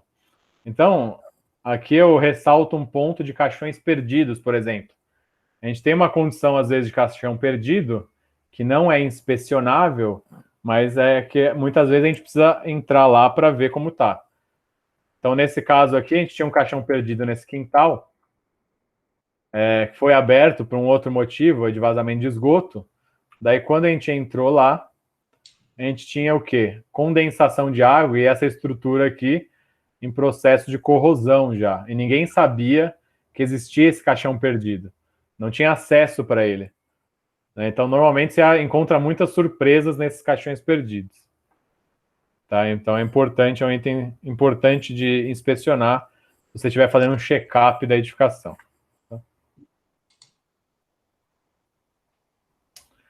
Aqui um outro requisito de segurança no uso e operação, que daí tem a ver mais com uma questão de segurança no uso, né?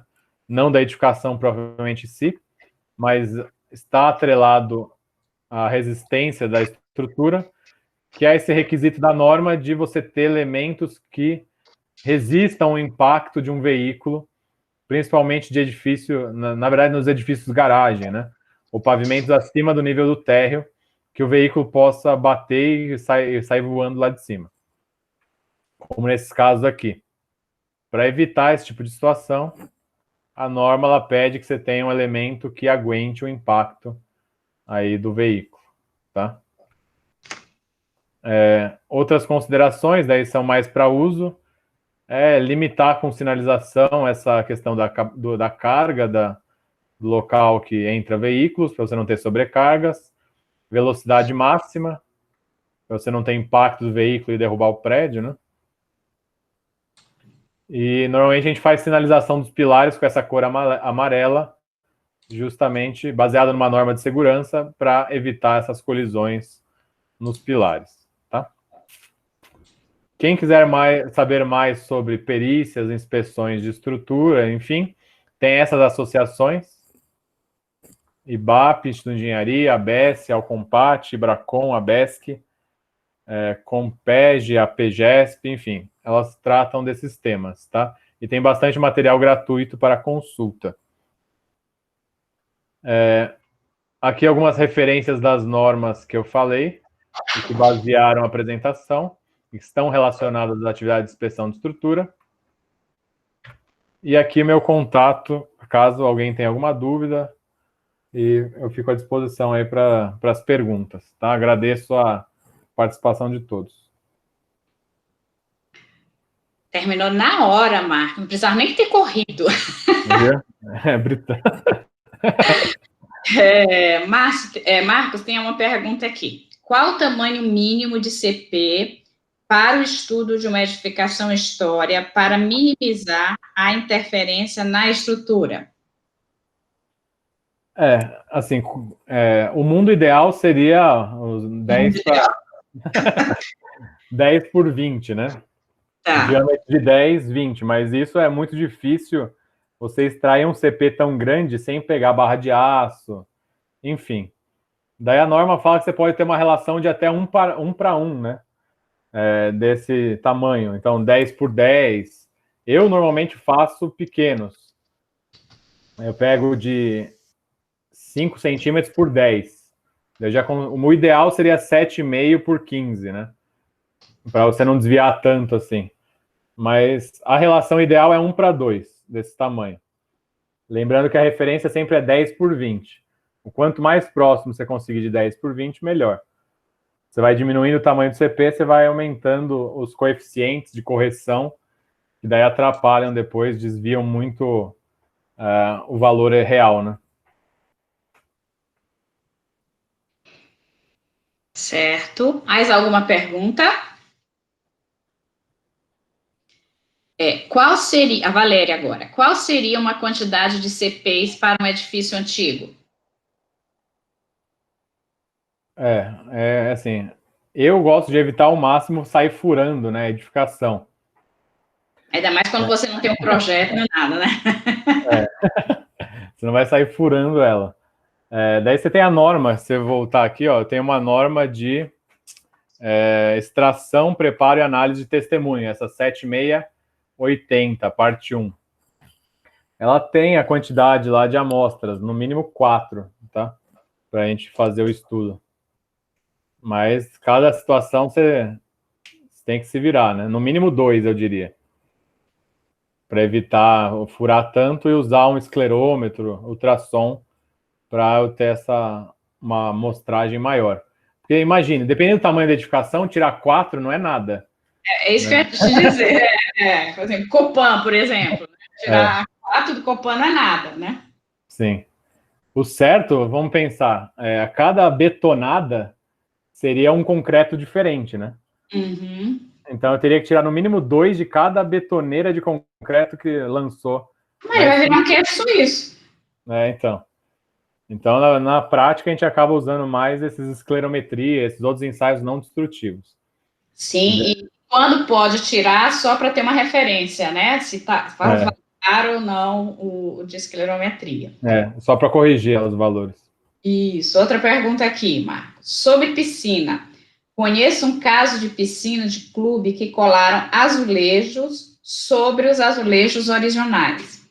Observo que aumentaram as infiltrações. Como resolver esse problema? Como resolver o problema das infiltrações da piscina? Gente, o azulejo, né, o revestimento de cerâmica, ele não serve para garantir a estanqueidade de piso, de nada. Tem uma impermeabilização embaixo que provavelmente falhou, né? Você tem que identificar esse problema. Hoje em dia, para evitar quebrar tudo, a gente tem recomendado muito a injeção. tá? De resinas que vão estancar esse ponto. Mas depende muito do caso. Às vezes você faz a injeção no ponto que está infiltrando, aparece logo ao lado. Então teria que fazer uma análise aí mais minuciosa. Porque também se esse revestimento cerâmico tiver solto, né, tiver oco, nem adianta fazer a injeção, né? Não, daí seria um outro problema, né? Não é nem infiltração, daí tá destacando o revestimento. Que com a infiltração... Aí ela está fazendo uma pergunta aqui um pouco difícil. Se você souber responder, você resolve o problema do mundo, Marcos. Vamos ver. Diretoria e conselheiros que é importante fazer a manutenção adequada. Refazer a impermeabilização. Como convencer? Acho que tem que mostrar esses pontos da diminuição da vida útil, diminui o valor patrimonial, e quanto mais tempo você demorar, mais dinheiro você vai ter que gastar, né? Acho que é o principal argumento. Assim, se demorar para tomar a decisão, você vai gastar cada vez mais, que vai afetando outros sistemas e vai agravando ou ampliando o local que está com problema. Então, é o principal argumento. E mostrar algumas fotos aí de prédio que caíram depois. Amedrontar um pouquinho, né, Marcos? Ajuda. Assim, nesse caso, eu acho que eu optaria por retirar os dois azulejos, né? É a mesma pessoa do azulejo? Mesmo, eu optaria por tirar e refazer tanto a impermeabilização e um revestimento cerâmico, né? Porque se realmente for azulejo, não é o material cerâmico adequado para a piscina, né? Sim. Porque o azulejo é bem poroso também, né? Tem a expansão por umidade, né? Não sabe exatamente. Isso daí. Cadê? Deixa eu ver aqui. Tem outra pergunta aqui. A solução simplificada para umidade ascendente? Tem umas receitas de bolo, né? Mas depende muito do material, espessura da parede, quantidade de água. Depende muito. Tá. Uma vez que não foi impermeabilizada a fundação, tudo que você faça depois se torna uma coisa paliativa, né, Marcos? Sim. Em casa. Eu tenho testado muito aquela questão de injeção de cristalizante. Sim, aí sim, tá. Daí eu acho que tem um resultado bem satisfatório sem quebrar a base da parede. Que a solução básica seria o quê? Quebra toda a base da parede e põe uma argamassa impermeável na base, né? Você quebra de metro em metro, depois daí você cria essa barreira, mas você danifica, você desestabiliza a parede, né? Então eu não gosto muito dessa solução. Tem uma solução que é arrancar o revestimento e passar uma argamassa polimérica até 1 metro de altura na parede e meio metro no piso.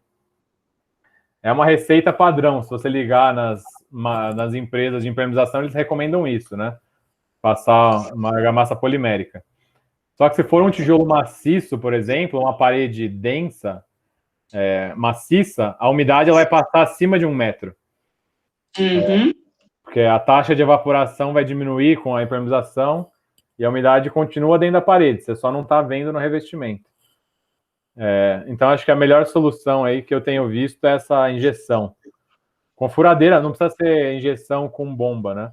Só pela gravidade você consegue aplicar esse cristalizante e estancar esse problema.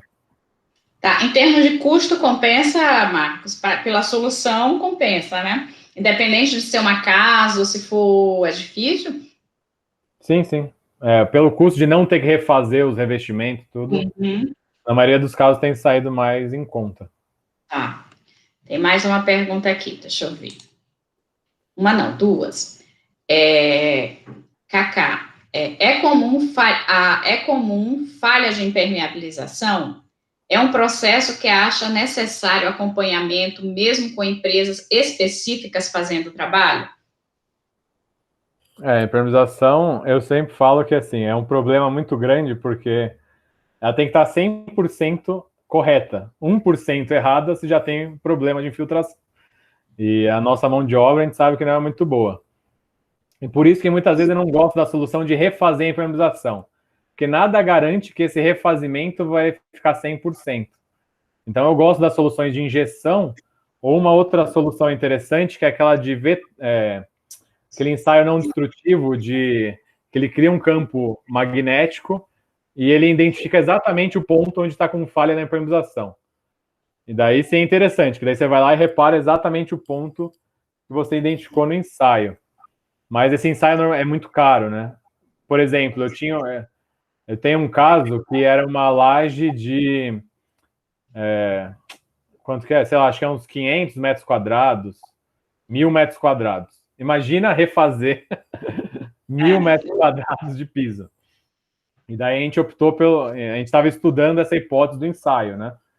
E daí o ensaio para essa área ia custar R$16.000. E daí a gente ia achar os pontos, né? O ponto exato em cada local e a gente ia arrumar nesse local. Ainda não foi tomada a decisão, mas financeiramente parece ser a solução mais adequada. Sai mais barato, né? Normalmente sai, dependendo da área, né? Se for pequena, não, mas se for grande... Tá. Para a recuperação de um talude que cedeu devido à infiltração de uma piscina, além de corrigir o problema da piscina, é ideal recompor o solo com argila e reforçar o sistema de drenagem com canaleta de borda e dissipadores de energia. O talude é revestido com concreto, deve ser projetado. Talude já é uma área de geotecnia que é um mundo também à parte, né? Eu vejo muito que, assim, muitas pessoas tentam inspecionar talude, vem da inclinação dele. Mas a inclinação não existe uma inclinação adequada, né? Você tem que fazer uma verificação da estabilidade dele. Tem uma norma específica para verificação de estabilidade de talude. Então, se o talude estiver correto, vamos dizer assim, dimensionado adequadamente, daí você vai ter que recompor, de fato, o talude, né, com o solo da região e evitar que essa água infiltre, igual mencionou, né, com uma canaleta, alguma coisa assim. Principalmente erosão superficial, né? Ele tem alguma proteção superficial, você vai recompor ela. Sim. Marcos, eu que tenho uma pergunta. No projeto de lei, antes dessa norma que saiu agora em 2020, no projeto de lei falava-se que a inspeção, né, do estado geral de solidez e funcionalidade nos edifícios seriam a cada 5 anos, né? Para presos com mais de 20 anos, o intervalo cairia para 3. Não foi especificado nada em relação à frequência, assim, como já perguntaram aqui? Não, na norma de inspeção predial, não. E não há nada indicando, né, no IBAP? Tô com ela aqui, Não, nenhum lugar fala de norma, assim, nenhum lugar fala. Tá. O Ricardo, que fez a pergunta, é de Santa Bárbara do Oeste. Estava perguntando, que tem gente sempre de fora aqui, que eu sempre gosto de perguntar, de onde vocês são? Aí eles colocam aqui para a gente ver como tem o pessoal daqui. Mais alguma pergunta, gente? Algum comentário para fazer? Podem abrir o microfone, podem falar. Todos são arquitetos aqui ou tem engenheiros e arquitetos aqui? Tem pessoas agradecendo. Marcos, e a atuação do arquiteto, né, por exemplo, nessa parte de perícia, ela tende a crescer? Tem gente de Ribeirão Pires, arquiteto. O arquiteto já atua bastante nessa área pericial, né? Se olhar no cadastro... também, gente, tá. Já atua bastante. É um campo grande aí que a gente tem, a oportunidade. Pessoal qualificado é bastante necessário, né? Como eu falei, tem muita carência. Mesmo quem atua, às vezes falta essa capacitação, especialização na área qualquer área, né? Daquelas que eu mencionei, falta capacitação na área, né? Porque tem muito achismo nessa... E daí o juiz, como uma pessoa leiga, acaba aceitando. Tem muito isso, né?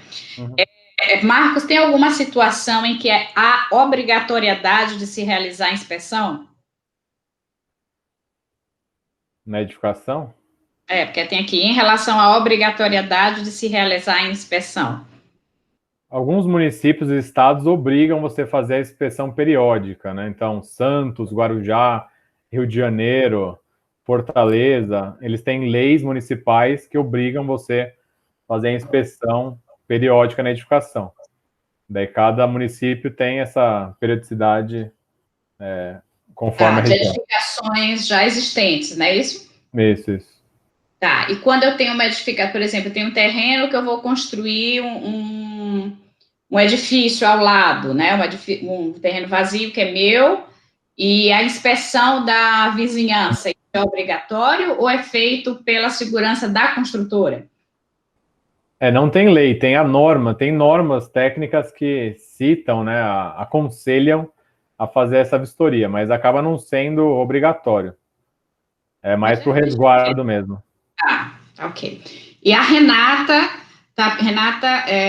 você é de onde, Renata? Ela está pedindo indicações de livros sobre patologias. Deixa eu pegar alguns aqui, peraí. Tá.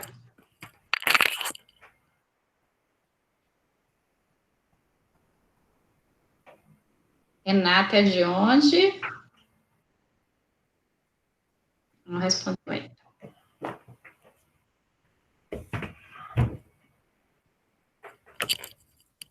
Cacá é de onde? Renata é de Ribeirão Preto. Arquiteta. Tá.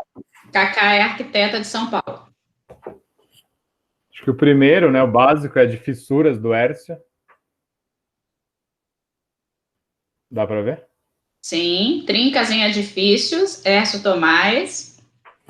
Esse livro ele não está mais disponível, só em sebo, mas parece que ele vai ser republicado agora, tá? Tem esse livro de fundações específico, quem quiser se interessa por patologia de fundação, tiver problemas de fundação. Tá, esse aqui está disponível na oficina de textos. Um básico, assim, em geral, assim, a gente falta livro sobre tipo, uma visão geral, né? Mas recentemente foi publicado esse. Ele assim, ele não é aprofundado, ele dá uma visão geral de anomalias, tá? Então, quem está começando, esse livro é bem interessante. Ele dá um panorama geral das principais anomalias, de técnicas de inspeção, de termografia, enfim. Tá? Editora 2B Educação. Eu também estou pegando aqui uns. Tá. Quem se interessar para a parte jurídica, né, essa questão de perícia judicial, é interessante esse, do professor Paulo Grandinski, porque ele associa a anomalia com as leis, né? Então, a responsabilidade civil, enfim, esse aspecto técnico-legal, vamos dizer assim. Tá? E tem um último aqui, que esse daqui, quem achar, é uma relíquia do IPT, é uma bíblia. Esse aqui é muito bom, fala de bastante anomalia também. Também só em sebo, tá? A maioria dos livros bons é tudo em sebo. Renata Oliveira, você é de onde? Não, Renata Oliveira já disse de onde era. Renata Alexandre. Ela pergunta sobre cursos de especialização. São Paulo, Renata Alexandre. A gente tem curso no Mackenzie, de pós, né? Eu tô falando de pós, basicamente. Em perícia eu tenho no Mackenzie e tenho no INBEC, que é de engenharia diagnóstica. São os principais que atuam tanto na área de patologia quanto de perícia. Tem no Instituto IDD também, não sei se tem em São Paulo, talvez tenha, Instituto IDD.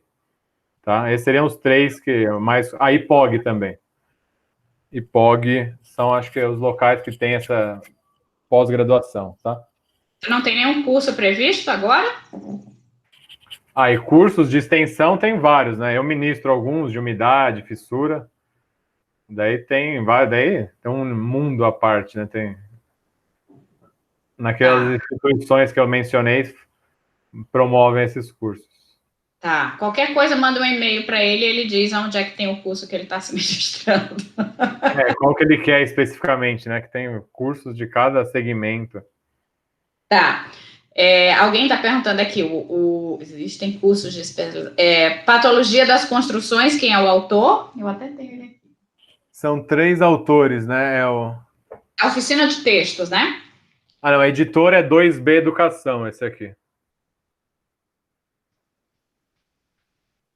Ah, pois eu tenho um que é da Oficina de Textos. Eu pensei que era o mesmo. Acho que a senhora tem é do Tutiquian, não é? Patologia de Estrutura. Isso. Ó, eu tenho esse, que é o mais novo, eu acho, ó. Isso. Né? Não dá para ler os autores do Patologia das Construções. Esse não, é do outro, é o teu. Quem é? Não dá para ler, não, Marcos. Dá não, porque fica Tem fora. chance. Fala o nome que é melhor, por favor. Pode ler aí, Marcos, porque a gente não consegue enxergar. Vou pôr na internet aqui. Põe no chat, Tem esse aqui também, que é da Oficina de Textos, tá? Depois eu vou escrever. Tem esse daqui, ó, que esse aqui, apesar de ser materiais de construção, tem várias partes também sobre manifestações patológicas, tá? Ele é Luca Bertolini, conhece, Marcos? Conhece, lógico. Tenho. É italiano. Ele é italiano. E tem um que eu amo de paixão, tá? Mas eu não indico porque ele também já está esgotado, ele é bem antigo, então você tem que ler ele com uma certa seleção do que está escrito, porque algumas coisas já estão fora de norma, pela idade, quando eu disser a idade, vocês vão próximo, mas eu nem indico por causa disso, mas eu amo ele de paixão, que é Ao Pé do Muro. Tá? Também é só em sebo, não sei nem se ainda encontra em sebo. Você tem, Marcos? Não tenho, mas eu já vi em sebo. Tem sebo, sim. Tem, então esse aqui, ele é antigo. Eu não tinha nascido, quanto mais vocês, para vocês verem a idade dele. Não vou nem dizer, 1940. Mas eu amo paixão esse livro. Tá? Então, tem esse daí. Aí, só mais algumas perguntas. O engenheiro João Eduardo, de São Paulo. Qual a principal mudança na norma de inspeção predial de 2020? A gente não tinha nenhuma norma de inspeção predial, né? A BNT. A gente tinha normas dos institutos, associações, principalmente IBAP, né? IBAP, Instituto de Engenharia. E daí teve uma mudança bastante grande dessas práticas de mercado para a norma. A norma ela ficou bastante focada na parte de manutenção. É basicamente uma auditoria de manutenção. Te obriga a avaliar o programa, buscar todos os registros. Enfim, acho que a principal mudança é essa. Ela ficou bem focada em manutenção mesmo. Tá. O Gustavo está dizendo que encontra em sebo os livros, que ele comprou outro dia por indicação do Aldo Matos. Aldo Matos é um engenheiro lá de Salvador. Sim, eu conheço. Gente que eu já conheci. Tá, mais alguma pergunta? Vamos finalizar, porque todos temos que almoçar, ainda tem que fazer comida. Marcos, muito obrigada pela palestra. Quem quiser aqui receber os artigos que você citou, teve algumas pessoas que me pediram também, Marcos, que são de fora, não são da disciplina, só deixar um e-mail que eu envio todo o material, tá? Legal. Eu vou te mandar os slides também. Tá, você me manda os slides que eu envio para todos vocês. Obrigada pela presença de todos. Obrigada, Marcos, foi ótima a palestra, já me adiantou muito na próxima aula. Tá? Obrigada. E espero te receber depois pessoalmente. O que eu acho muito legal de ser virtual é que tem um alcance praticamente mundial, que tem o Luiz ali, Gustavo, que está lá no Reino Unido lhe assistindo. Tá vendo? De vários locais. Isso que eu acho muito legal, né, nas palestras, por isso que eu abro para todo mundo, tá? Quem tiver interesse, na próxima semana, às 15h, às 15 horas, a gente vai ter a palestra com a professora Ruth Verdezen, falando sobre o brutalismo na arquitetura moderna, contemporânea. Então, quem tiver interesse também será muito bem-vindo. Marcos, beijo, obrigada. Eu agradeço. Estou te aguardando para fazer o doutorado lá na FAO. Sim, sim, vamos.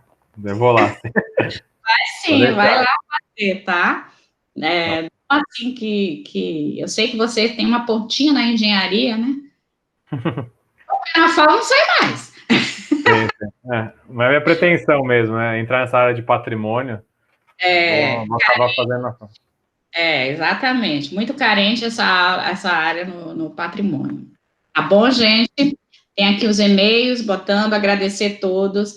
Tá bom, mas qualquer coisa, a gente vai se falando. Tá bom. Muito obrigado pela oportunidade. Agradeço aí a participação de todos, tá bom? Ok. Obrigada, gente. Tchau. Ui, deixa eu parar a apresentação aqui. Não, onde é que eu paro?